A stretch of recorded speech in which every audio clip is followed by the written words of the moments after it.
fucking magical. Anyway, I'm gonna start the show. Welcome to the Bourbonporn podcast. I'm Martelle, and with me always is Mike at the Mac Shack. Randy is not here today, and Melissa's grumpy. Melissa's grumpy, and Mike is here, and he's not so grumpy. I'm good. Ish. Yeah. Tired, but It's a normal day. pretty Grumpy. So, what's going on, Mike? not a whole hell of a lot. Awesome. Just got back from vacation. Yes, so. you did. It's been 2 weeks. You left on a weekend and came back on the next weekend. Sure did. Because that's usually how a week vacation works. Yeah. Yep. All right, so we are waiting for Jason. Might pop in on the show. So we've got a FaceTime going for him to jump on. Mo may jump on. I don't know. He said he's pooping right now. So we'll see. But we've got a bottle that Jason sent us from Garrison Brothers called Honey Dew. So Garrison Brothers, Texas whiskey. And I've looked for them, but I've never had them before. So trying to, and I'm sure this is going to go over well with the screen recording I'm trying to do on my phone as well. So Texas whiskey, it is, most Texas whiskeys I've had, they've been pretty hot as far as like their flavor profile. This one, I would imagine, is probably the same, and it's just the Texas heat. Like, there's no heat cycling. It's Right. just hot. It's just hot. It's just hot. varying degrees of hot. Yeah, so, and their rick houses down there, some of them, I'm assuming some of them they rotate, and some of them they don't, but this is probably one of those ones that they don't. If I just had to guess, I can't really find any information on how or what they do with their whiskey down there. No, but I did find one of the casks, or one of the reviews that has how they made it. Okay. So typically when you do a whiskey barrel, it's a barrel that has been filled with, or a honey barrel, it's a barrel that's been filled with honey. They empty it out and they put the bourbon in. Yes. But this one, so Garrison Brothers, however, may have cracked that code. To make their honeydew, the distillery cuts down on the mess by foregoing the barrel treatment and instead creates cubes out of their used bourbon barrels that are soaked with a local organic wildflower honey. And then those cubes steep for 7 months in a stainless steel tank, which is filled with Garrison Brothers small batch. Okay. So it's kind of like the Maker's Mark stave program, just with honey-soaked whiskey chunks or whiskey barrel chunks. Which I'm kind of interested in that too. Like, I've had honey barrels before, and they're fantastic. Like a true honey barrel, not someone who's done like a honey or a sweetener additive to it. And they're really good there. I mean, you can taste that, just the boldness of that honey that comes through. So I'm excited for this one. I was going to wait for Jason to hop on, but I don't think I'm going to wait any longer. He said he'll join us in a minute. He was firing up his computer, so. That's good pop. Ooh. I'm just based on the pop, this is going to be a good bottle. Yep. You know, if you've ever listened to us, we will rate a bottle solely on the pop itself. So that was fantastic. I may have to swap out the pop at the beginning of the show. Just Ooh, it smells a little hot. Yeah. Oh, it does. It smells young. It smells silky. Yeah. I mean, it has a great color to it, like an ambery. Got great legs. I mean, for 80, it's only 80 proof, so it's a much lower proof. And this is one that Jason likes, so that's why I wanted to get him on the show. But on the nose, I mean, there's a little bit of honeydew, or not honeydew, honeysuckle. Honeysuckle. A little bit of honeysuckle. It's very floral. Definitely get some wood notes. I don't think it's oaky, but No, some brown sugar. A little bit. Little sweetness. Yeah. You know, that's clear. It's not overly honeyed. No, not on the nose. I haven't tried it yet. I just did the swish. Yeah, it was like some of like the Jack Daniel's honey and some of those other ones. Those are very honeyed. Yes. Like very honeyed. Yeah, those are additive based, and those are the ones like I'm not a big fan of. Although Wild Turkey has one called Honey Sting that they do. I don't know if it's jalapeno or habanero, but they took their Wild Turkey honey and then added like a pepper to it. Okay. It's good. It's real good, but it's overly sweet. Like one glass, I'm done. I'm out on that. So. Oh man, the nose is real good after the. Mm-hmm. There's a weird blandness though that I get with it. It's I don't know. I get it on the nose, and I also get it on the tongue. So it's definitely silky. I get wood. It seems more mesquite-y, like a mesquite wood versus, or a smoked wood than like your typical barrel notes. Right. Like you can kind of taste the char, but it's not what I'm used to tasting. When I think, like I said, I think that's just the Texas heat, and just how it's aging in that barrel. And I don't know if I would imagine that in Texas that their loss rate is probably higher. You would think, just because of the heat, but I don't have a fucking clue about that. But this is I like this. I like it. I think on ice. Yeah, that would be.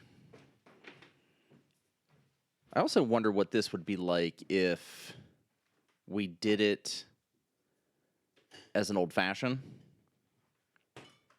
because it's just got that hint of sweet to it, and then also, with the saline. Yeah, I'll take a little finger fucked ball. Finger ice. And give that a little swirl. So, how was vacation? It was good. Yeah. Yeah, it was Needed. everything I wanted it to be. Awesome. So like not super stress. There was a couple moments, but you know, it was so much more chilled than the last couple of years have been. Less drama, less. You know, it just worked out better. Good. That's the way it should be. Vacations shouldn't be fucking stressful. Like, We, you know, I like jobs were split up a little more evenly, so Melissa and I didn't cook every fucking night. days. Yeah. We did the first night, and then we did our version of the low country boil, and we were good.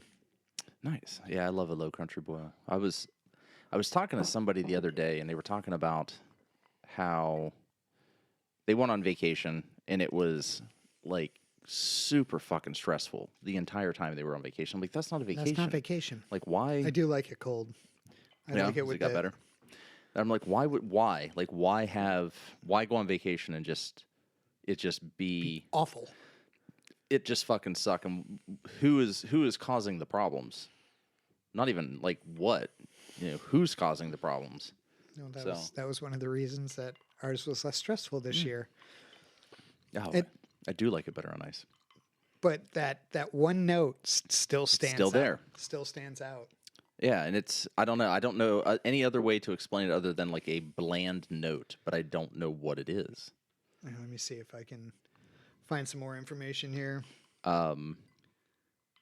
Garrison Brother whiskeys typically have a burly aroma with quite a bit of mesquite wood, barrel char, which I don't get, and chocolate, which I don't get. And that's present here, like maybe like cocoa powder, like that bitter. Maybe that's what it is. And that's present here, but with a noticeably silkier edge. It's not honey per se, but it is honeyed. A little more syrupy and perhaps a touch sweeter than the standard Garrison Brother offering. Notes of orange peel and subtle florals offer even more complexity. On the palates, things mirror more closely to the standard small batch with heavily caramelized sugar, barrel char, black tea. Maybe it's black tea. Black tea. because black tea's kind of bland. But it has that bitterness. Yeah. And that's as the finish arrives, however, the profile brightens. That's exactly what it is. Profile brightens with notes of cream soda, orange zest, and old-fashioned butterscotch candies. Yeah, I would say this says where the honey seems to impact things is the mouthfeel, which is noticeably lush and round and a more generous finish. Yeah, when we had it neat, that mouth experience was much better than it had like almost like a creamy, syrupy type of mouthfeel, but it wasn't overly like sluggish. Nope. It was just kind of there, almost like I don't want to say like a watered down maple syrup. No, but I know what you're saying. Yeah, something. It wasn't like it didn't just stick, but it did linger a bit.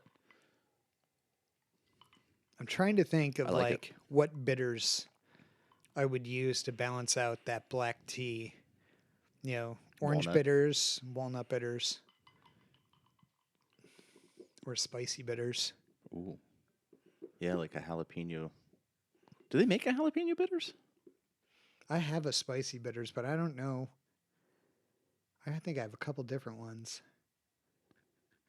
Huh. Yeah, I think this would make a decent old fashioned. Yeah, or not, but no, I think it would. I think it would do. It would be a lot better. So, a couple episodes back, I brought in those 2 bottles from Two Soul Spirits. Yeah, and the one was the Middle West, the other one was the Rush Creek. So, and we liked the Rush Creek at the time. That was the one that's 137 proof. And I'll be goddamned if I didn't go back to that bottle. I took it over for Bourbon Hunters, and we all tried it. Literally every one of us set our cups down. We were like, nope. It is so fucking hot, and the flavor changed on it from what I remember. That it's so the oxide is, you get a little air into it, and it went south. I don't want to say it went south. It just got fucking hot. Like it did. Like when we had it, it didn't drink like a 137. I mean, it still was ethanol. It had oomph, a bite to it. But man, this thing just went. I'm like, well, JD was like, man, he goes, you might want to just, or no, it wasn't JD, Brett. I think Brett was like, you might just want to pour this. And JD's like, no, never get rid of whiskey. You can make barbecue sauce. And I'm like, you can make an old fashioned out. You can. Well, I'm like, oh, I'll just make like high proof old fashions out of it. No. Oof. I've tried it twice, and it overpowers everything as far as it overpowers the bitters, it overpowers the smoke, it overpowers simple syrup, and I used Middle West Spirit syrup, maple syrup. It overpowered that. Wow. I was just like, holy shit. I even went back and added more bitters and a little more syrup just to see.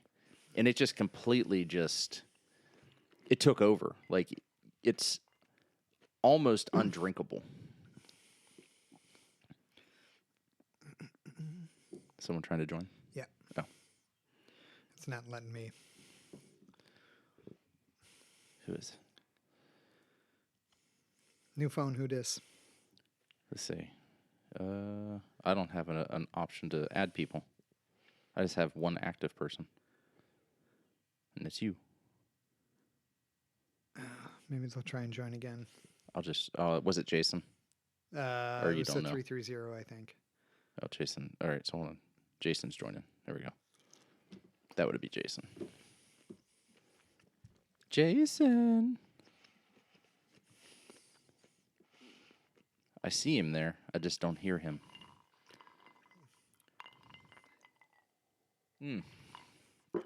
So yeah, the black tea. It's the black tea. Yep. I think that's that note that we couldn't figure out. The more that it sits, the more the black tea comes out. Mm-hmm. So how was it with the peach? Real good. Yeah, Melissa brought us out peaches. It's a really good peach. And it goes well with this. But yeah, again, it's that. Ooh, I thought I heard voices. I did too. But it may have been. Now what happened? Now I think I lost my FaceTime. I did. Yeah, I sure did. What the hell happened? You're just a caution sign now. Oh, well. I'm going to tap to join. Join. Oh, Mo's here too. Mo, Jason, and I got kicked again. Join. Mo, Jason, hello. I'm connecting. I don't have service. It keeps kicking me off. Drop Wi-Fi, just go to cellular. I am on cellular. That's what I was trying to figure out. Like, it just says connecting, and I don't want to go. If I go into airplane mode, I'm gonna. What the shit? This is why technology is the fucking worst. Like, honest to God. I can't even. There's Jason. Is he there? You got Jason? I got Jason. I can't even get on the goddamn FaceTime. I can hear you, yeah. But we can't hear you on the show. Because fucking technology. That's why you don't update right away. Connecting? Oh my God. Fuck this. All right, turn that off. I was about to say, is the power on? Yeah. I just disconnected from everything for right now. I'll come back here in a second. Just close everything, start again. I am. That's fucking. Well, I'll say, hey, how you doing, Jason? Got to connect back to the. Now I'm being rung into FaceTime, but connected, done. Maybe we'll let join. You in. There you go. Am I here? Yeah, you're there. Hey, there's Jason. I can turn you up now. Are you there? All right. I think we got audio. I think so. All right. Can you hear us? I cannot hear you. Hold on a sec. No, it's probably on my end. Nope. Well, no, I don't know. Where's the... I fucking hate face... Nope, here it is. I figured it out. Nope, there it is. There it is. There it is. Oh, yeah. Hell. You can still hear me? Yeah. Yes. Okay. We have an echo, so... Echo. Okay. Yeah. That's... Actually, if you mute your phone... Just hit the mute button at the top. Because he can hear you through the... I don't know what the fuck's going on. Anyway. What's going on, Jason? Oh, and Andrea's like peeking in. Look at you. Guys. What's up? Same old shit. Not too much, man. Yeah. So we were... trying to figure out how to... I bought her this microphone. Trying some of your whiskey. Yeah. Oh, what microphone? Did you get the... I got her the... What's this thing called? The Shure MV7 Plus or whatever. It's like a podcasting. Okay. It does USB and XLR. Nice. Like I haven't bought an interface yet. Like it's just a USB-C right now, but I'm going to get all the rest of that stuff. She just needed it for some course she was creating or whatever. I was like, well, might as well start buying some of this shit. Yeah. Very cool. So we started, I don't know, like 20 minutes ago or so. Not that. And we've been drinking the honey dew you sent.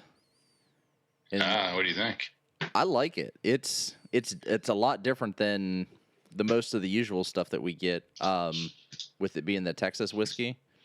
But there was a flavor that we couldn't pinpoint that we were trying to figure out. Like it was kind of bland. Like it was like a blandy flavor, and it ends up being black tea. Oh, really? Yeah. Okay. Yeah, it was in one of the It's been a long time since I've had it. That's it. Yeah. Yeah. Well, I'm going to have some more. You want some more? Yes, please. We're going to have some more. So what have you been up to, buddy? Nothing, man. Just nothing exciting, I guess, at least. Yeah? Just been working, trying to do some stuff on my own, you know. Okay. That's not a bad thing. So, How's the... Nah, I just... What's that? No, go ahead. Oh, no, you're good. I guess there's a little delay.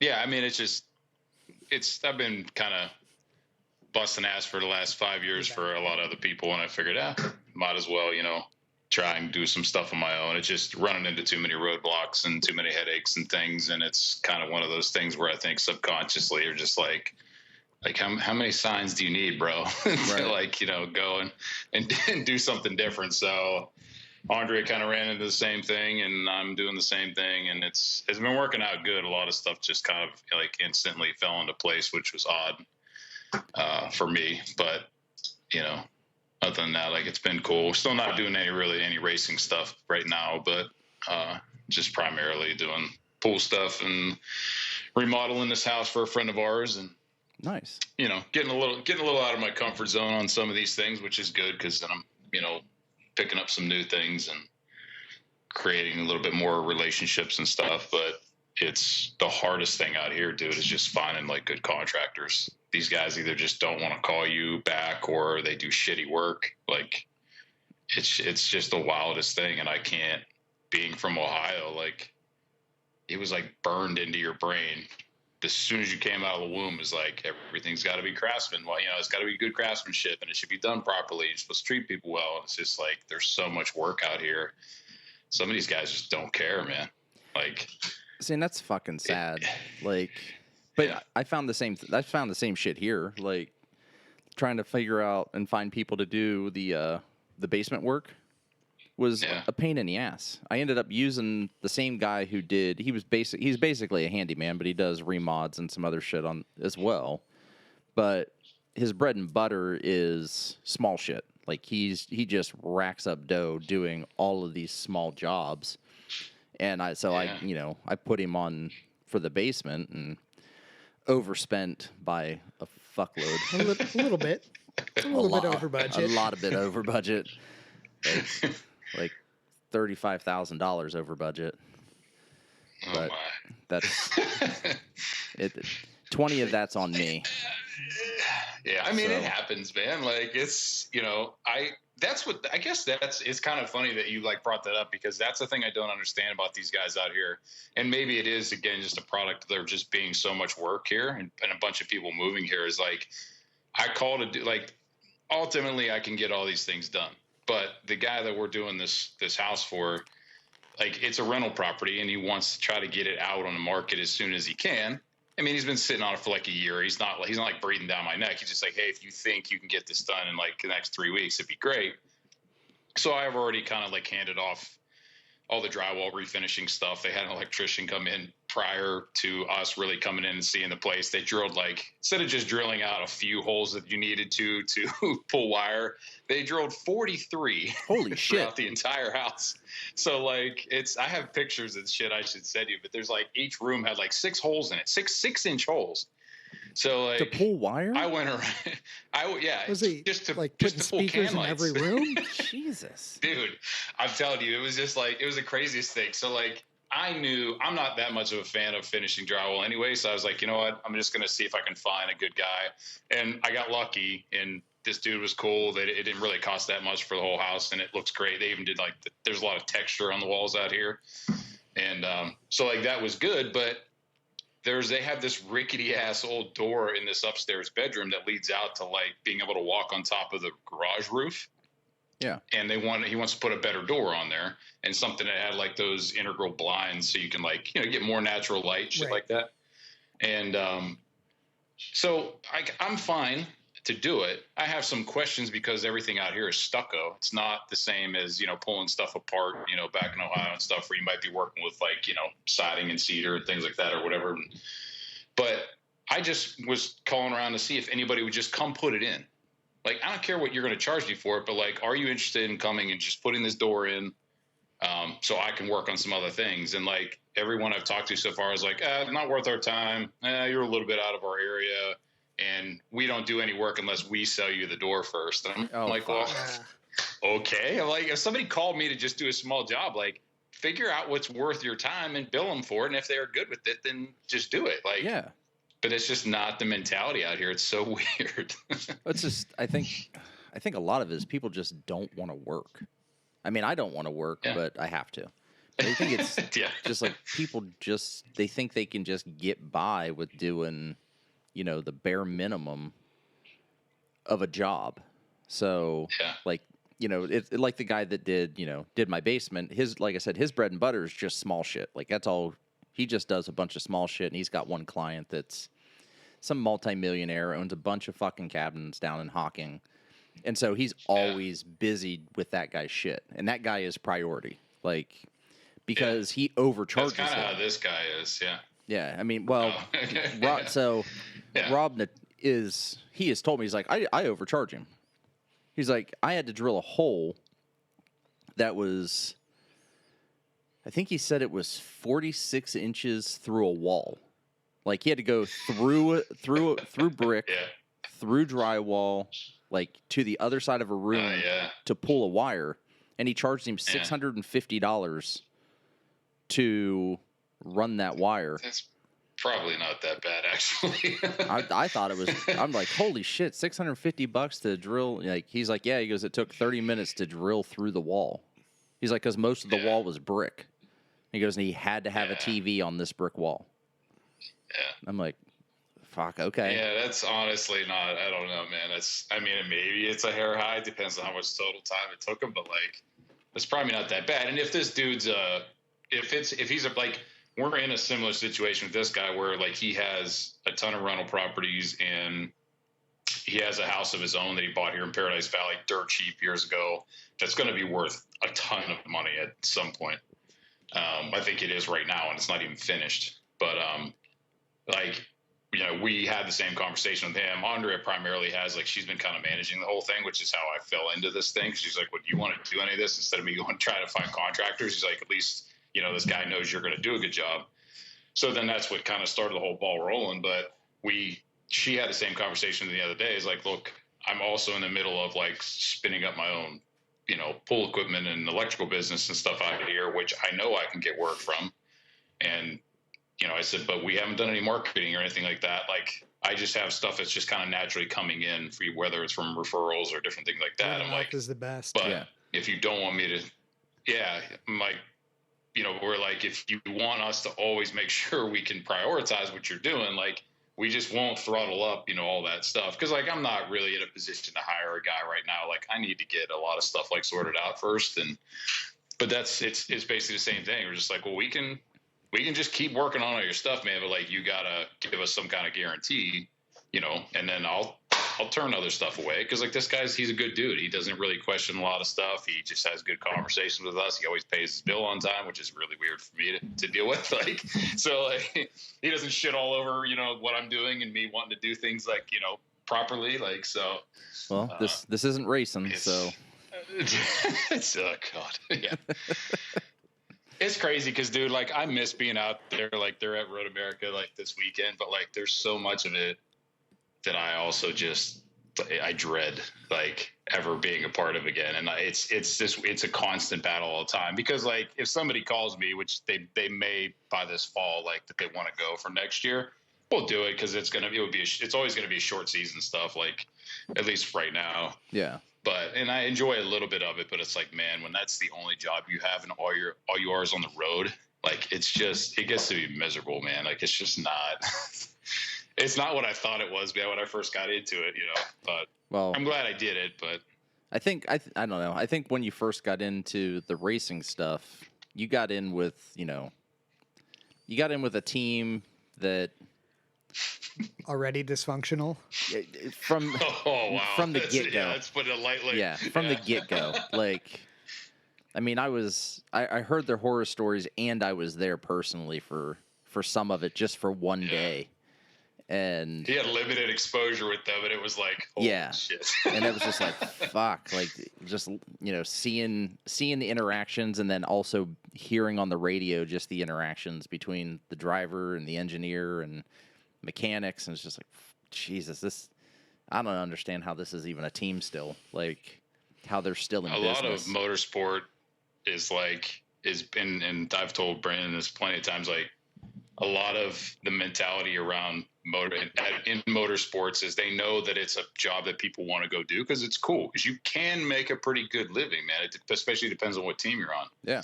And it's cool. You're playing with race cars all the time. You're home away, from home a lot. Some people don't care. Like, they like that stuff. But like there was like this, when I first got in there, finally, like, there was this crazy idea that these guys had that, like, you should just feel privileged to be part of this stuff. And I'm like, that doesn't mean you can underpay people and then act like they should, just love and worship the fact that they're there. I'm like, it's just still a fucking job, dude. Like, Right. Like, what do you mean you should? It's a privilege to be a motorsport. Well, no shit. In some sense, yes, because you could just be flipping burgers or something like that, which is also fine. And there's But, a ton of people who would rather be doing what you're doing because they don't know any better. Yeah. I mean, believe me, I thought when you watch a race on TV and all these documentaries, it looks glorious. It is not when you're there. It is. You're up all day, all night.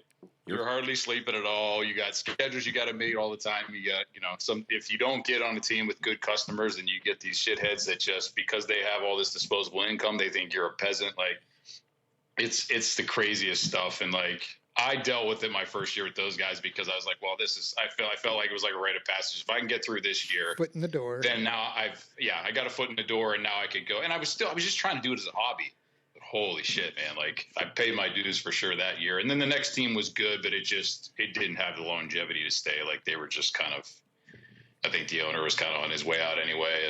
And I just felt like there was a lot of things that I could have done better anyhow on my own.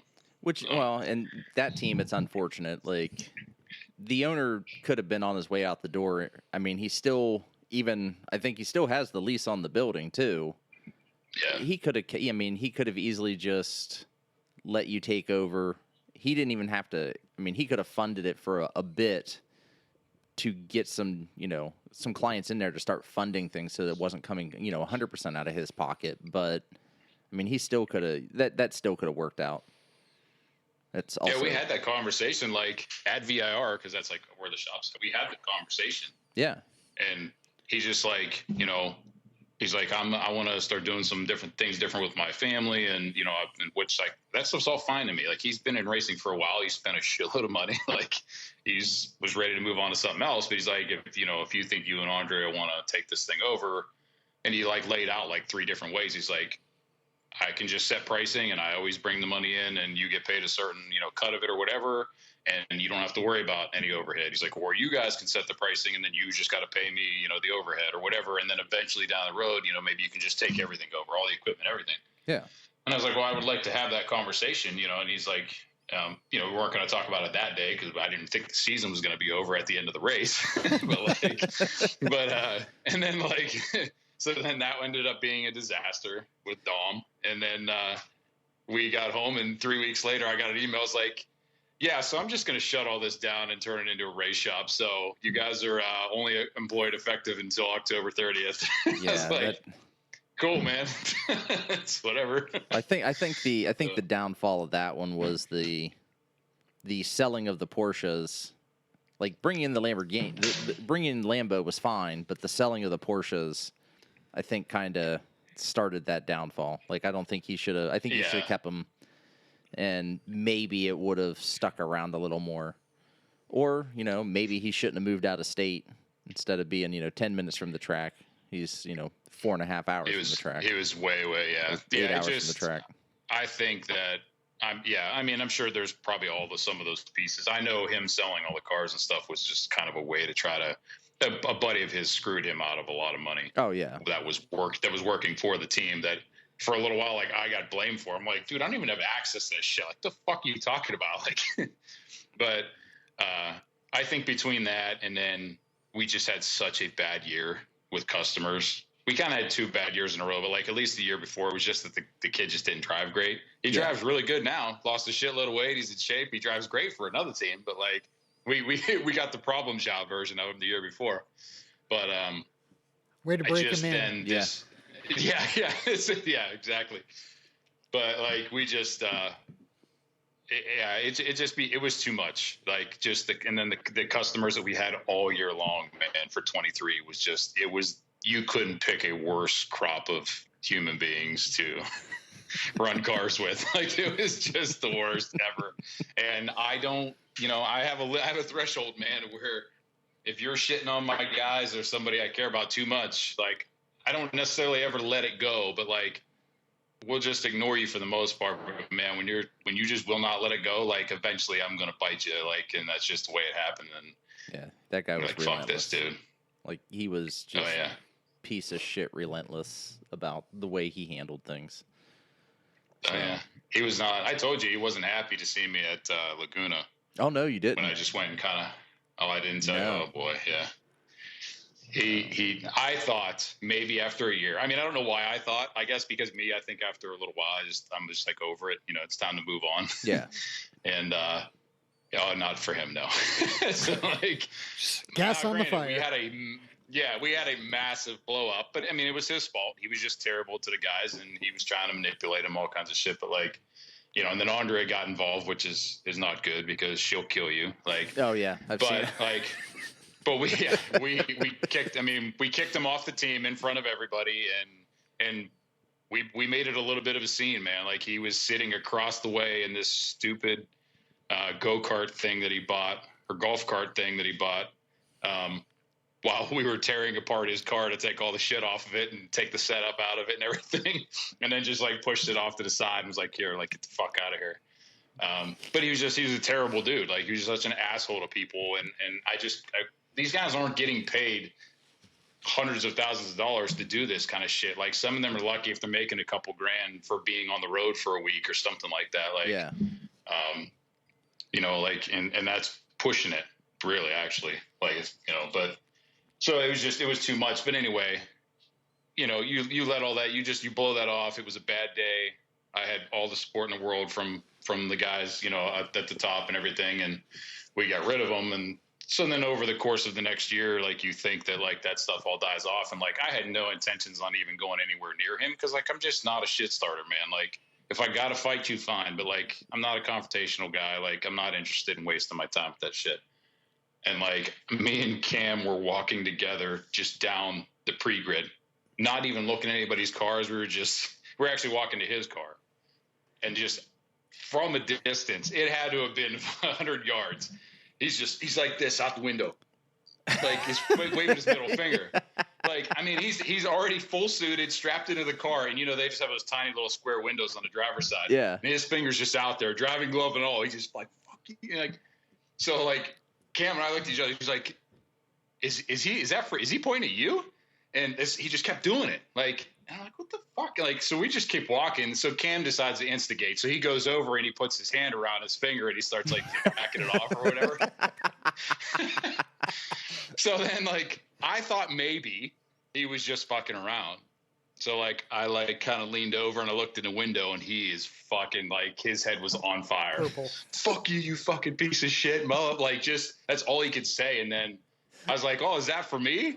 And he's like, oh yeah, I'll fucking show you. He's just like, you know, bitching. I'm like, all right, bro. I'm like, well, have fun out there. And he started saying something else that like sounded like a threat. And I was just like, cool, dude. See you later. And we just like walked away. And he's like, Cam was like, was he really that mad? I'm like, yeah. He's like, what the fuck is his problem? I'm like, I don't know, dude. Like, I'm sure it was an ego hit to him to like, you know, to have me kick him out of the trailer. And then I think Andrea accused him of having like a small dick or something like that, like out loud, because I heard it in the trailer. I was like fuming, and I'm in the office. Yes, she did. She just said right now. It's fucking hilarious. So like, I was in the lounge, and the doors are closed. I'm like, you know, I'm like those things in the movies where somebody's like ready to lose their shit and stuff just starts going blurry, and you're ready to like kill somebody. That's the space that I was in, and I could still hear her screaming at him just because he was such a dick to everybody. And it was something about him having a small dick. And all I just remember hearing him say was, oh, that's real professional. Everything he did prior to that was fine. Oh, it's totally fine. Yeah. Totally fine to like just treat these kids like shit and blame them for stuff, even though we're just trying to keep you on track, dude. Like, there's a very structured way you have to do things, or you miss track time. If you're late, you get in trouble. They park your car for like a couple laps sometimes, you know, or minutes or whatever. Like, imagine what would fucking happen if that happened there. And then it really was our fault. You're just like, you're putting us in a bad spot, man. Like, my job's to run this team and make sure these guys are doing what they need to do and they have the resources. Like, we've always put you out on track. We've done everything we could. Sometimes there's extraneous circumstances. Like, there's nothing we can do with it. Right. Like, you're totally fine not paying attention in the formation lap of a race and running into the back of somebody's car and not even getting through the second race. That's totally fine, even though it cost you $20,000 in parts. but because you wanted us to change something on your car and we didn't have time to do it, all of a sudden we're like, oh, these kids are pieces of shit. They don't know anything. It's like, okay, bro, like, whatever. The best part about him being so pissed at you and you just being like, whatever, man, is that just took it to like the next level for him.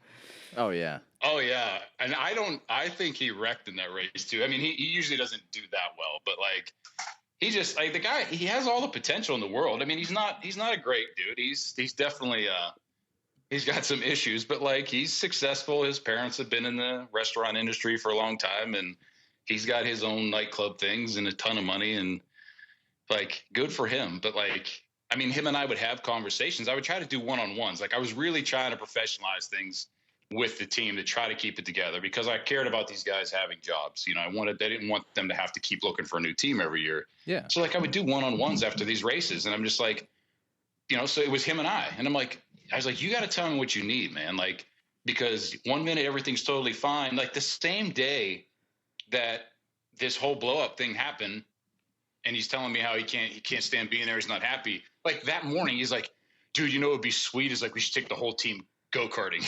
I'm like, well, that would be great, but we don't, there's no time in the schedule to allow us to do that, but it'd be sweet. Like, yeah, I agree. It'd be great to have like team building thing. And then like by the end of the day, you just shit on everyone. But like, you're all pieces of shit. I never want to see you again.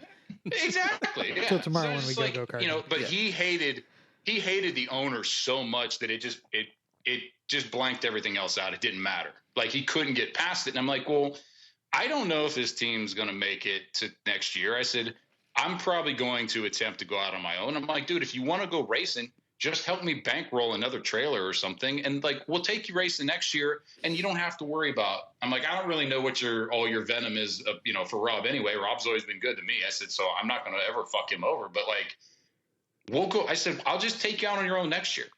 I'm like, but you got to trust me and you can't keep hammering on these guys. You know, like I'm trying to have like a good conversation with him and it didn't even matter in the end, you know, but yeah, it just, I don't know, whatever. I mean, I'm sure he'll hate me for the rest of his life, but like, I don't care. Like you can't sit around that long, man, and not say something, you know, like it's just not, it's not right. He's not worth it anyway. I mean, and that's the thing. Like that's his issue, not anybody else's. I've seen his establishments there. Yeah. Yeah. I mean, yeah, I don't know. I mean, what I will say though, that dude pays his bills though. There's not a question at all. He loves to spend money, so I never had to worry about that. Well, I mean, but, he's a rare breed then if he's just paying his bills.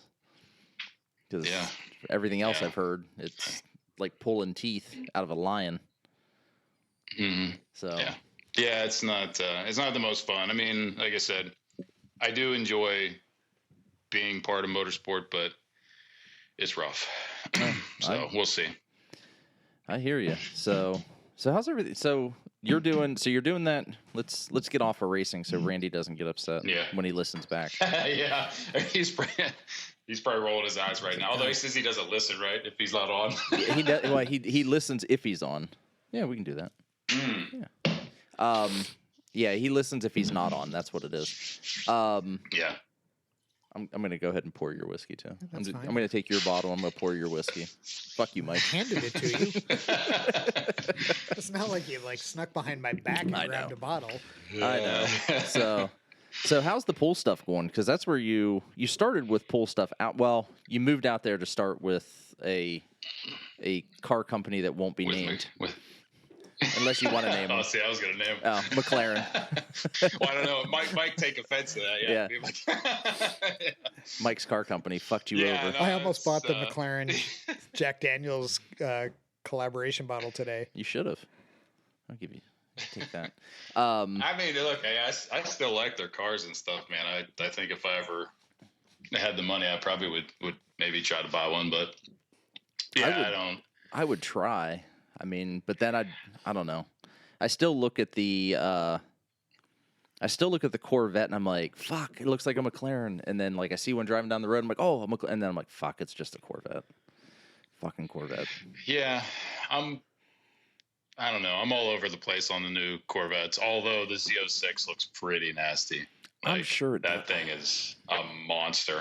And it's like 1,100 horsepower. Like, what are you gonna do with that? It's so awesome, but like, other than melt tires, like, what are you gonna do with that? Red light to red light. Let's go. Yeah.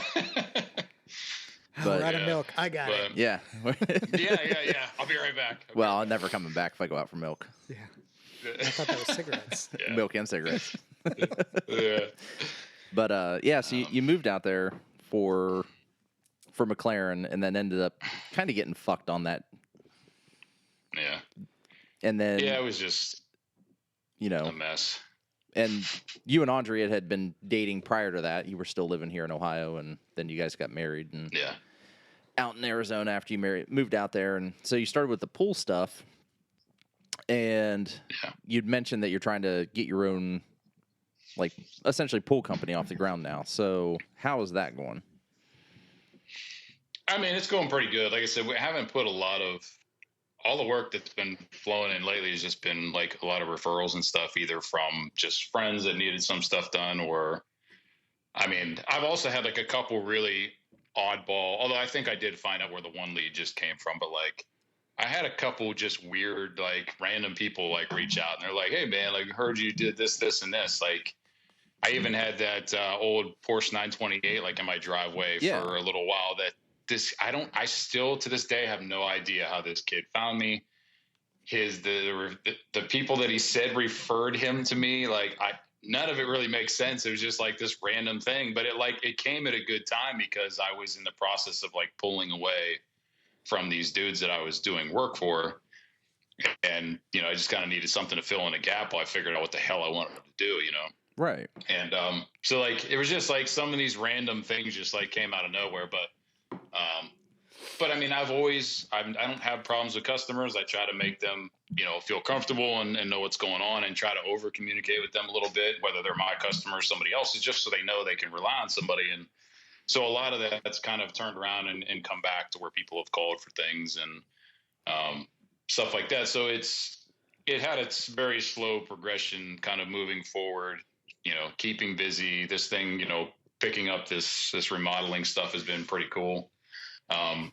But like we haven't turned on the machine yet to like try to, start generating leads and things. Like it's in the plans. Like Andre is kind of working with some of that, but I've just been kind of, right now it's a balancing act with the pool stuff and then this home stuff, because there's more of a deadline on the house, but then I'm feeding in little jobs as they come, from some other friends that have companies out here, and trying to get things done, when we can, and just doing small things. And so it's not that I have some like wild passion for pools. Like they're just like, now that I've been around them for so long and I was able to like kind of understand how everything works, like it's just easy out here. I mean, like and I stay kind of in a very niche end of it with the electrical and the automation or the equipment and stuff like that. Like it's easy things that I can do. And,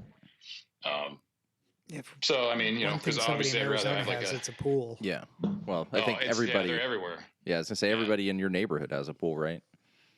Yeah. I mean, most of them. Yeah. I don't think our neighbors do, but like everybody else around here does. So it's just like an easy way to kind of stay busy, and over time just try to figure out, some other things. And, so I don't know. It's kind of like, I'm not in limbo, but like, I'm just kind of like in a weird transition period, where we're just kind of seeing how things go. And, we've talked about maybe not staying out here, forever. We might just, rent the house out as a property and move somewhere else. Like, so I think it's just kind of figuring out what the hell we want to do. And don't come back to Ohio. No, that I won't do yet. Well, the three of us will talk, me, you, and Andrea, on where you guys are going to end up. That way I can end up there too. All right, that sounds good. Yeah, she'll probably agree with you on most, if not all, of the spots. So. But. Yeah, because Ohio fucking sucks. I hate living here. Could be worse. It could be California. Could be Salt Lake City. It could be Salt Lake City. Jesus. Oh, that'd suck too. Yeah. Michael McMormon. In his magic underwear. Oh, yeah. Yes. I was like, I'm a coffee drinker. I'm not religious, and I have more booze than the state does. They're not going to let me in. You'd be like a shining beacon out there, like it's, everything. Oh, shit. So is the plan back to the, just kind of keeping conversation going on the pool stuff, is the plan to potentially do full pool installs, or are you just going to stick with the electrical side of it? Yeah, because I have guys that I can partner with for some of that stuff. So like, I never looked into things like in Ohio, but like out here, you can sub people out. They just want you to have like the same license or at least a GC version of like that particular area. Gotcha. So like, because even the other people that I've worked for and stuff, like they're pool builders, but they don't actually really have a hand in in almost any of it. You know what I mean? They're subbing everybody out. So your guy that comes and digs, and then shotcrete and rebar and all that stuff. Like, we didn't do any of that stuff. We just managed it, Gotcha. Or at least I managed the projects when I did manage them. But like, so I can do the same thing. And we have a good friend of ours that he has that stuff already in place. So I try to stick with the smaller stuff because I can get paid well for it. And I do, make sure that's a good job. And a lot of people out here, especially even just like the pool guys, like the service guys that just come and clean the pools, like they either don't really do that great of a job or they don't know how to do a lot of the repairs and things. So like, then I can just go in and do that stuff. So I try to stick with that stuff because it's kind of bread and butter. But I have a remodel that's coming up for a friend of ours, and I'm going to team up with this other dude. And then eventually I want to be able to just do all that stuff on my own, get the bids out on my own, figure all those things out. But like, it's just the biggest struggle now has just been finding good contractors that I can trust. Cause granted, it wasn't a ton of money, but like even on this rental property, it's like a 2-story with like, you go up, these 2 half flights of stairs, and then there's like a loft area that goes to these 2 upper bedrooms. So they wanted to tear all the carpet out, put LVT down, and put up the cable railing, just try to make it look a little bit more modern, try to get something that sort of looked like floating stairs. They didn't want to spend a ton of money on it, but like they wanted to definitely invest in it. So like, we got all these quotes, and shit's not cheap. I mean, it was like, I think one of the biggest companies that kind of reminds me of Rogue almost is called ViewRail. Yeah. So like, we got a quote from them, and it was like almost $20,000 just for the parts. I think maybe install, but I don't think so. So like, we got some other ones, but in the process, the guy that owns it was like, hey, I found this dude on Instagram. Why don't you guys vet him and see if he's all right? Maybe he'll be a little bit cheaper. He's like, I don't want to cheap out. He's like, but at the same time, we want to try to manage the budget. Yeah, I don't want to spend $20,000. Yeah, exactly. He's like, man, I can't throw $20,000 at just at railing. He's like, if it was $20,000 for the whole thing, yeah, like it's. So he's like, if I was selling this house, or if it was a much higher end area, like he's like, and it's in a decent area, but like if it was like a $5 million home, then okay, maybe. But so anyway, so we, Andrea has been handling most of the management stuff. So like she got a hold of the guy, she talked to him. At first sounded great. I chatted with him a little bit. I met him at the house. We talked about it, and he's like, yeah, you don't want to do cable railing. He's like, I'll build all these custom, and they're going to stay together. They won't warp. And it's like, he sold us this whole thing, and it's like, the thing that sucks is like, out here, it's not like you can always just be like, well, hey man, I need a couple addresses. I want to go to people's houses and see what you've done. I mean, you can, but we've done that with pools, but like, that's not always a welcome thing. So like, we just, I just had to take him at his word. I was like, well, look, we can't do any of this side here. You can just do this upper part, and then the stairs are going to have to wait, because we did order stuff from ViewRail with these big treads, because they just had there's like 2, like typical stairs, like 2x10s wrapped in carpet or whatever. So like, we tore all those out, and we got these huge, thick ass 3-inch treads or whatever that he wanted. And so I was like, I said, we can't do any of the bottom half. Like, you can just do the upper half. And he was like, it was supposed to be like $6,000 out the door or something like that. So I was like, so we gave the guy the option. We're like, look, man, ViewRail's $20,000. This dude says, he's only 6 or 10 or whatever the hell it was. It was like significantly cheaper. I said, but we also have 2 other bids for just parts with me doing the install. Like, we just haven't heard back from them yet. They said it's going to take a few days. Like, their engineering department's behind. He's like, no, fuck it. Let's just try the guy. You know, like, so I was, okay. Uh-oh. And so we did. And it's just like some of these guys, you're unfortunately at the mercy of, like, the only way to really vet them, unless you're going to go try to find examples of their work, is like, you just got to let them try it. And so he showed up with a helper, and most of them are just, you know, like these random dudes that they picked up from Home Depot. And he showed up to the house, and then all of a sudden shit started clicking in my brain. And I'm like, oh man, like, I didn't have a good feeling like about it. And so I'm in the other room putting flooring and stuff down, and I hear him. He's building them in the fucking house. So he's in the house and he's welding. I was like, so instantly, like, you know, I'm like, well, wait a minute. How the fuck is that going to work? Like, because there's not going to be like a finished coat on them. Like, you're not going to powder coat them or like whatever. Yeah, no, he didn't. He brought stuff that had like a weird random coating on it.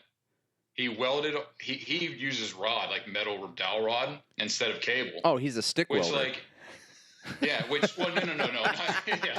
No, he had a MIG welder. Oh, okay. What what the cable railing looks like with the cable. Oh yeah. Okay, yeah. He puts metal dowels in there and then welds them in place. Well, like, in theory that's fine, but it's like, dude, the first time somebody ever hits one of those, it doesn't have memory. Metal just bends. Like, so there's like a thing called a sphere rule out here where you can't, like, certain codes, you either have 4 inches or 5 inches that you can't push a 4 or 5 inch sphere through 2 of those cables just in case like a kid falls or something like that. Yeah. Dude, like, I stepped on one of those and it just like wide open, you know, like. But so I tried to, like, he was upstairs and I'm like in the other room doing stuff, and I'm just the whole time I'm like, oh my God, I'm like, this is gonna be a disaster, because like he's not gonna build all this shit and then take it all apart and then go code it and then come back and reinstall it, like. But I'm like, no, maybe it'll be fine. Maybe there's just something I don't know. Oh, no. He finished. He not only didn't really make, like, a nice way, you know, because you still need to be able to support from you pushing the railing over on a loft, so it's supposed to be attached to the wall. Yeah, he just took, like, a big fat-ass, like, lag screw, I think, from the old railing, put it in halfway into the wall, and he welded to it. So, I have pictures. I'll have to send them to you. Oh my God. He welded, so there's this big glob of weld everywhere. He put burn holes in a brand new LVT, which they did come back and fix, but burn holes everywhere. And then when he's done, he cleans up the whole house. The air filters for the HVAC, everything's just full of black dust and shit from all the MIG welding, and him, like, you know, sanding on shit or whatever. And then he just sends this kid around with a can of matte black spray paint to touch things up. So everything's like all blotchy and like there's no. And I just was like, oh my God. Like, and unfortunately, I didn't see any of this shit until I had already paid him because I was busy doing other stuff. And I was like, oh my God, you fucking idiot. Like, why didn't you go walk through there? So, like, I mean, whatever I learned, it was a lesson. But, like, it was like, that was one of the first spots. Like, we lost $4,000 deposit and let this dude, and we're just, so I did a walk through the customer. He's like, yeah, no, this stuff sucks. He's like, just rip it out. Let's just, so we paid $4,000 for this dude to spend, you know, a few hours, and we're going to tear it out and throw it away. God, that's fucking awful. It's just, it's crazy, but that, again, like, going back to the pool stuff, I know that was like a way long tangent, no. but like, it's just, you've listened to the show.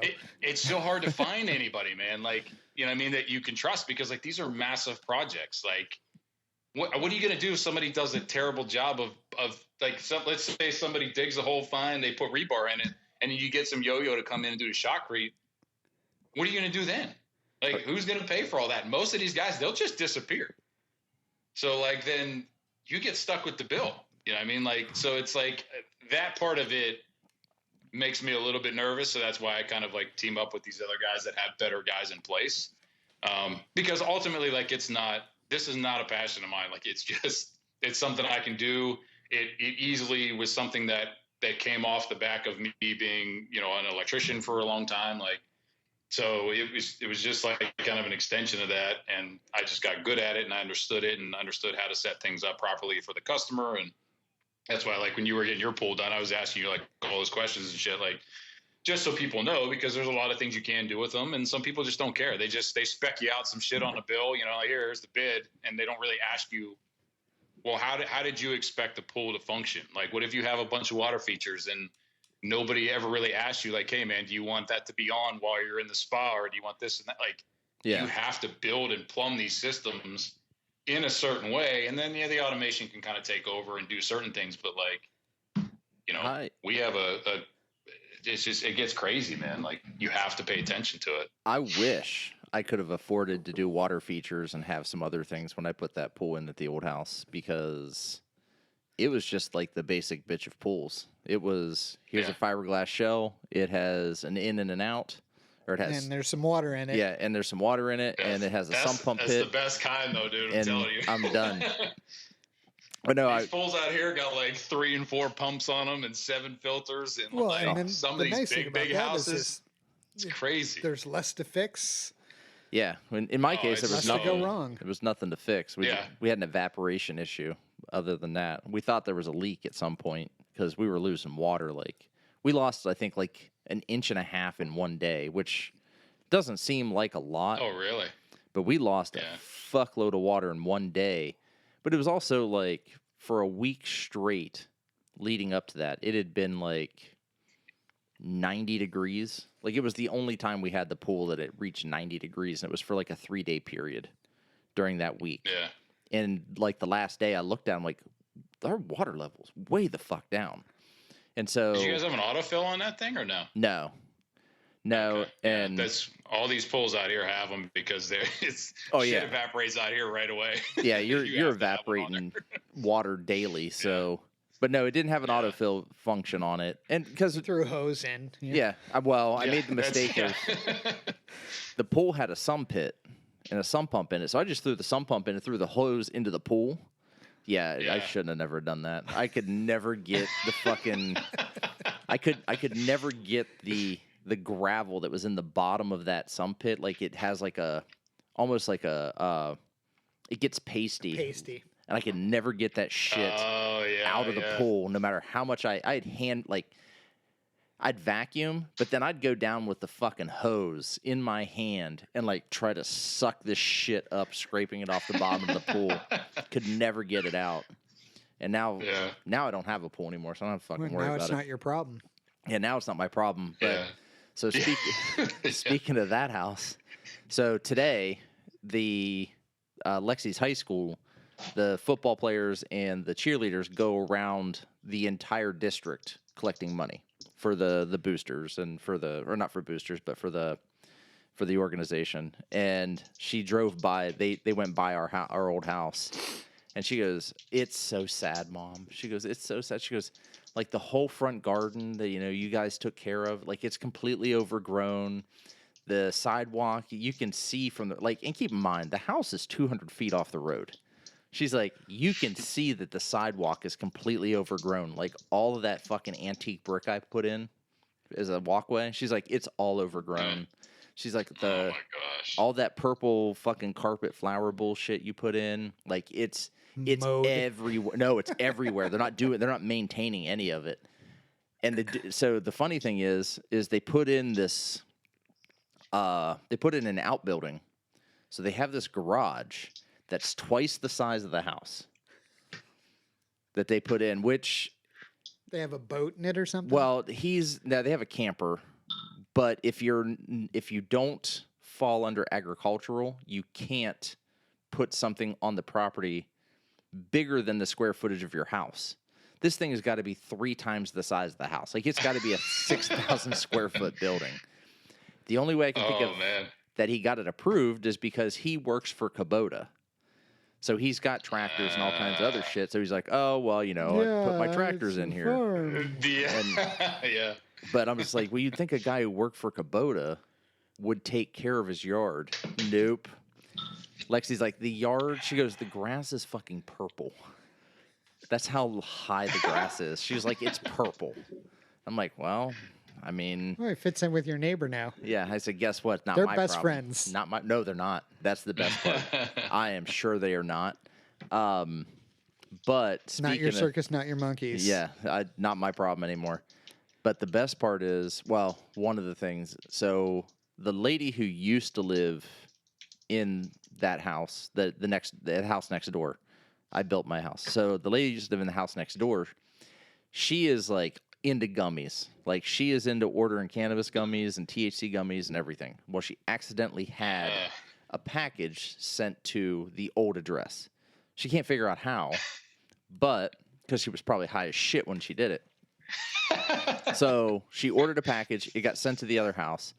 They said, like, so she called her realtor. Her realtor got in touch with their realtor. Their realtor called them, and he goes, "Yeah, we'll just bring it over to her." She's like, "If you just leave it out front, she'll pick it up." She's like, "No, we'll just bring it over to her." Now, keep in mind, as I say this, the new owners of that house have never met the previous owner. They've never met her realtor, and he fucking hates me. So they literally took the package back to UPS or the postal service, wherever it was being shipped from. And she like followed up with the realtor, and the realtor was like, "Did you drop the package off?" He's like, "No, we took it back to, whatever." And she's like, "What the fuck?" Like they were supposed to bring it. So she goes and she's able to pick it up. But the guy goes, You tell that their fucking realtor and that fucking previous owner and the Martells are not allowed on this property. Fuck them." And I'm like, "Oh, I get me. Like I get me. Yeah. Once you were a dick once to me for no fucking reason, I turned it on fucking thick." And I would stand like in the yard and beat my chest at him as he's yelling at me for mowing my yard and threatened to slash his tires when he parked his trailer in my yard purposely as I was mowing. But I would just like, I get me, but you've never met the other two people. Why aren't they? The guy's just a fucking loser anyway. Say he's just mad to be mad. he's a piece of shit fucking communist loser. I mean, no American in their right fucking mind would act the way that he was fucking acting. Yeah. So, I mean, I kind of hope he gets deported somehow, like, or maybe just gets pulled up on charges of treason, something ridiculous. Dragged out of his house. Yeah, dragged out of his house by his fucking bald head. With like, and they walk in while he's doing like some weird sexual act and has a plunger stuck to it, like. Just some fucking bullshit. Like they have like a red room in their basement, and the fucking feds go in, and like they're surprised by what they see.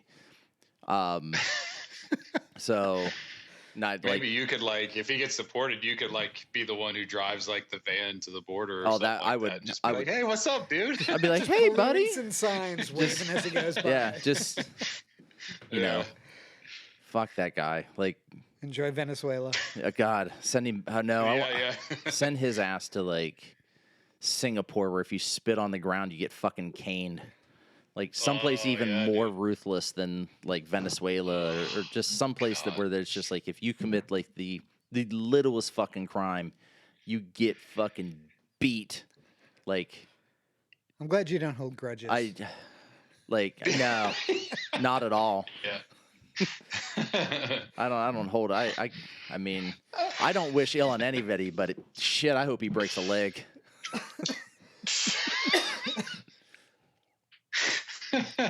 Oh, I've been drinking. That's fine. And then I hope he gets sepsis from it. Oh, jeez. And they have to cut it off at the thigh. Not even like above, like between the knee and the hip, so you can't even get a fucking prosthetic. And it's his right one, so he can't drive. Oh enjoy your rascal. Yeah. And then for whatever reason, they have to cut off his left big toe, so he never has balance again. Yeah. That sounds fair, right? Yeah. What a prick. God.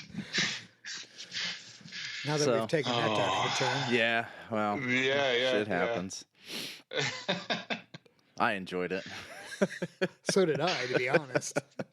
So, yeah. Now my new neighbors though are fucking great. So I posted on we have a Facebook group for the neighborhood, and so last weekend, Liz was in Charleston. She was in Charleston.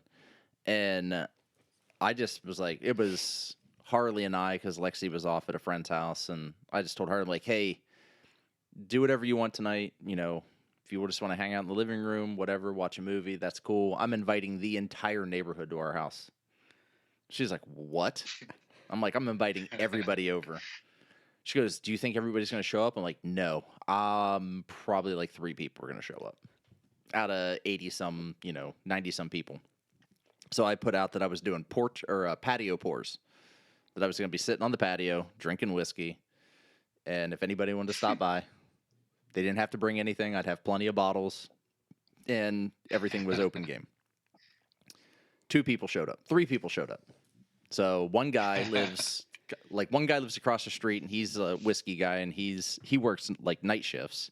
And the other guy lives like 3 houses around the corner, because I live on like a big bend.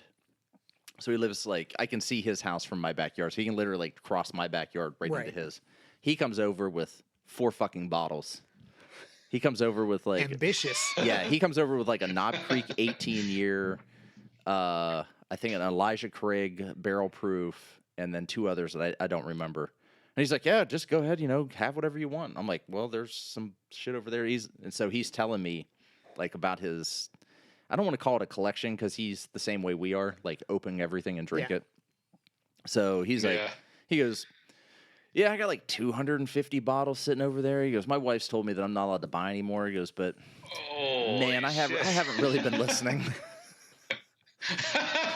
Yeah, anytime I show my whiskey bottles, the wall to people, they're like, they all look open. I'm like, yeah, why the fuck would I buy it and not drink it? The only unopened bottles I have are duplicates. Exactly. Or stuff that I'm holding to do here until such time it needs to be open. But he's like, yeah, he goes, well, I told him I had a podcast, and he's like, oh shit, you have a podcast? And he's like, what's it about? I'm like, well, we drink whiskey. He's like, I'll be on it. I'll bring stuff.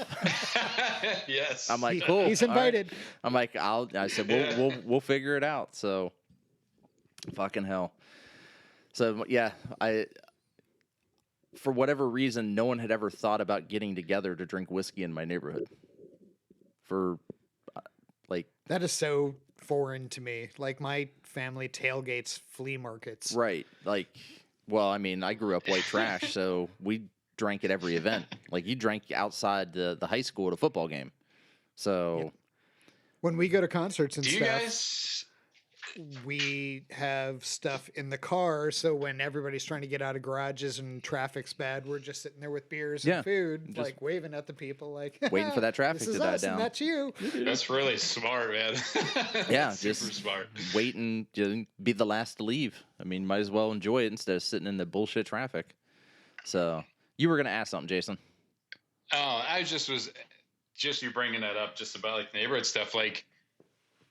Obviously I haven't, been home in forever, but like, I remember at least like the neighborhoods were relatively active, or you were always talking to your neighbors or something like that. Or like, is that how, like, do you guys have active neighborhoods, or like, any ongoing things with like, good, like, friendly type shit? Cause like out here, one of Andrea's like biggest complaints, cause she's kind of a social butterfly, is like, nobody talks to each other out here. Like, none of the neighbors, not anything. It's like, I mean, it's nice. It's dead quiet here, but like nobody, there's no parties or get-togethers or any of that kind of stuff. Like, everybody they do their own shit, and then they go to work and they come home, and then, you might see them walking their dog, but that's it. But like, yeah, I remember like always knowing my neighbors and talking to people in the neighborhood. But we're definitely the black sheep of the neighborhood. Oh yeah, you're definitely the black sheep. You could be the white sheep too. Yeah. I'm the rainbow sheep. Yeah. We'll leave it at that. So. Yeah, there you go. I'll answer your question in a second, but were you in Canfield or were you in Boardman growing up? Or were you in Youngstown? Neither. All right, no, that's a lie. I started in Boardman Township. And eventually my mom, after my parents split, my mom moved over to Poland, which I just always called it the ghetto of Poland. It was like just outside of Struthers. Like, it was you know, it was a fine area, but like it wasn't anything like all the upscale stuff was like up the road, and you know. So, but basically I was just kind of within the same couple mile radius, you know, and that was it. Okay, so it was more smaller, like smaller towns. So super small, yeah. So, which is why, because like in Toronto's literally 3 miles by 3 miles. It's a small town, and that small town, like you knew everybody in that small town. So same thing like in Poland and in Struthers and in Canfield and in all those areas up there. It's the neighborhood living is different. Like everybody kind of still does their own thing, and they have their own little cliques in the neighborhood, which I don't mind. It is what it is. Like I'm an outsider to the neighborhood. I'm an outsider to the community as far as some people are concerned, and they want nothing to do with me because I didn't go to school there. Which is the same shit that I got growing up in Toronto. Like you're not from here. Fuck you. And I'm like, but my family's from here, so fuck you. And they're like, nope, but you didn't. It's so weirdly insular. It's the weirdest goddamn thing. Yeah. But there are other neighbors that don't give a shit. Like the neighbors directly behind me, those two neighbors, the neighbor directly, next to me, he's a good guy. He's a pastor. But he's not a hangout type of person. Like their family's not hangout people. They hang out more with their church people than they do anybody in the neighborhood. But then like there are other people that just like you don't get an invite to their party. Like one guy across the street just beat cancer. Yeah. Holy shit. Nice. The entire yard was a parking lot. Like there had to have been 80 fucking cars over there in his front yard. Yeah. They have a pool and like they're celebrating like that, but no one in the neighborhood got an invite to celebrate his. And Liz is friends with his wife. And other people we know are friends, but nope. Like there was no one from the neighborhood there. So it's kind of weird. Like I want to like is antisocial in as much as I fucking hate humanity. I'm trying to be a nicer guy now at the neighborhood. Yeah, right. So for us it's here, tough, huh? like at this end of where we live, we are the youngest people by quite a bit. Yeah. And the leaps and other bounds. families who live around here have kids that are way younger than ours. So we're nebulously in the middle, so we don't really fit in. But growing up, like we used to know our neighborhood. Yeah. My aunt's neighborhood is where she had a small block. It was like a 1 block street. And so, it didn't go down 5 miles and 4 miles. It was 1 block, and we knew everybody on that street. Yeah. That's the way that's the same way I grew up, is like I knew everybody on the street. So I've made it a point. I am the moron standing outside waving to people as they drive by. I'm like, hey, like I'm on a walk. I wave to everybody when I'm walking. I'm like, how you doing? And that's the thing here in this neighborhood, you drive around, you're walking up, people, you wave past cars passing on the street. Hey, how's it going? Yeah. No one ever waves to me when I'm walking by, unless I wave to them first. I'm like, you just don't be a prick. I was like, we know everybody because my father-in-law is Santa Claus. Well, yeah, there's that too. Oh, okay. Yeah. Lancaster Santa Claus on Facebook. Oh, nice. Yeah. So, yeah. I was just curious, man. Like, no, I think that's what I remember. You know what I mean? It's just weird out here. Yeah. I remember doing that when I was a kid, and that's kind of like, I kind of wish we hadn't have built out where we did initially. Like, I kind of wish we would have built in this neighborhood or one of the other smaller neighborhoods that we were looking at. Because this neighborhood was built about the same time that we built our house. We just didn't look outside of, for whatever reason, was like, I want fucking land. And then after about 1.5 years, realized I don't want fucking land. That was a dumb decision. Like I get it. I get what people say. Like, I want land. I want to be away from people. I want to be, fuck the government and da-da. Like, fine. But I had to mow 5 acres. That sucked. Like, I did that shit for 15 fucking years until I realized that I could have leased it out to a farmer the last 2 years that I'd lived at that house. Swing and a miss. When I grew up in Buffalo, there was a lot of neighborhood involvement. When I first moved to Ohio, I was in New Albany 20 years ago when New Albany was just becoming New Albany. Yeah, before Wexner. Well, when Wexner was Just as he was establishing. getting in there. Yeah. Just as he was getting in there. Everything's brick and white fenced. Yep, dude.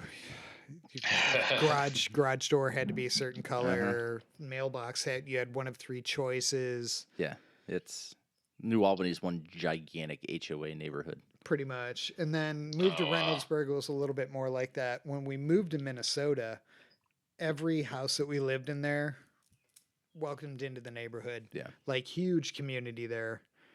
Down in Florida, everybody did their own thing. That's because it's so fucking hot. No one's going to go outside. Yeah, and everybody's just like, it didn't seem to be a lot of trust. Yeah, I can see that. But Yeah. all right. Yeah, that's interesting. Well, Can't believe Mo's still pooping. yeah, I know. Mo never joined. He's like, I'm pooping. Yeah, man. What the hell? And I was like, oh, he's actually going to get on. And then I think he tried to join while I was having connection issues, and then never came back on. Okay.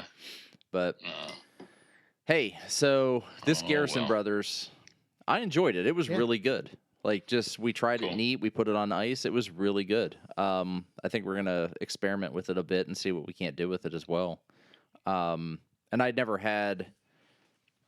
I think this is my first Texas whiskey. I've had Belconi. Belconi's awful. Like, Belconi is the watershed of Texas. Oh, okay. So don't. And I don't saw when Two Spirits let out their summer releases, and like 2 of them were watersheds. Yeah, I'm like, yeah, it just. Oh, and boy. that guy that I got into an argument, a slight argument with on Instagram about watershed. Like I saw he was doing some watershed thing, and I'm just like, you have to be getting paid by them. Like, no one support. Like, they're sending you free shit. yeah, like I like Middle West, but I'm Yeah. not. No, I post other things on my Instagram account other than Middle West Spirits, or this Instagram account. But yeah, so I really like this. I really appreciate you sending it over. We're gonna experiment I with figured it a it'd be bit. something different. Yeah. I mean, I just use it for sours. Like I said, I'm not the greatest whiskey guy. I just I buy bottles that I think look cool, or that I don't think are probably going to be complete shit, and I just like that was one that I didn't realize they carried it over here at what is that wine something or other. Total Wine. Total Wine.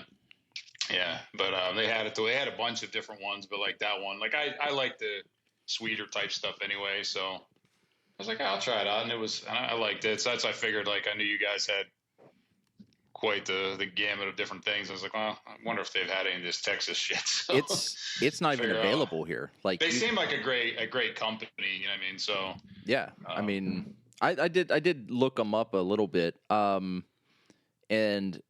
but Garrison's not available in Ohio. Like, anything from them. yeah, Not just this Honey Dew. Yeah. Like, nothing is available from them. So I'm just like, all right, well, we'll give it a shot. But Balcones is available, I think, and I'm just like, oh, that's awful. Like, I had an airplane bottle of it, and I think I took like one little sip of it, and I just put the cap on it, and I just dropped it into the trash. So, that was bad. It was real bad. yeah, So Yeah, I feel okay doing that with an airplane bottle. yeah, and it was free, so I didn't Yeah. pay for it either. But yeah. all right, well, we're gonna end this, All right. and then I need to get something to eat, I think, and then see what's going on. same here. But thanks for coming on, All man. right. I appreciate it. Yeah, dude. I need to. I got flight vouchers, so I think I'm just gonna show up at your doorstep one day. I don't know. Oh no, I have your address. Whatever, man. I'll just Uber over and from the airport. I'll just knock on the door. Yeah. Dogs will lose their fucking Dude, minds. I'm like 15, 20 minutes maybe up the road. It's a straight shot from here to the airport. So Well, shit, then I'll walk. That's fine. whatever day, man. Yeah. I'll just like Show up Yeah, Just come up sweaty and anytime, man. toasty. And like I said, I'm almost 100% sure I'll be in town the weekend of the 21st. So okay. I'll Yeah, maybe let I me know. can just sync up with you guys in person. Yeah, that works That'd be a too. blast. We'll figure it out. So, Okay. all right, man. I appreciate it. Sweet. We'll talk to you later. All right, guys. Yeah. All right. It's good seeing you. It's good seeing you. See All you right. later. Love you, buddy. All right. All right. See ya. Later, brother. All right. Bye. All right. Check us out on Facebook, Instagram, and YouTube.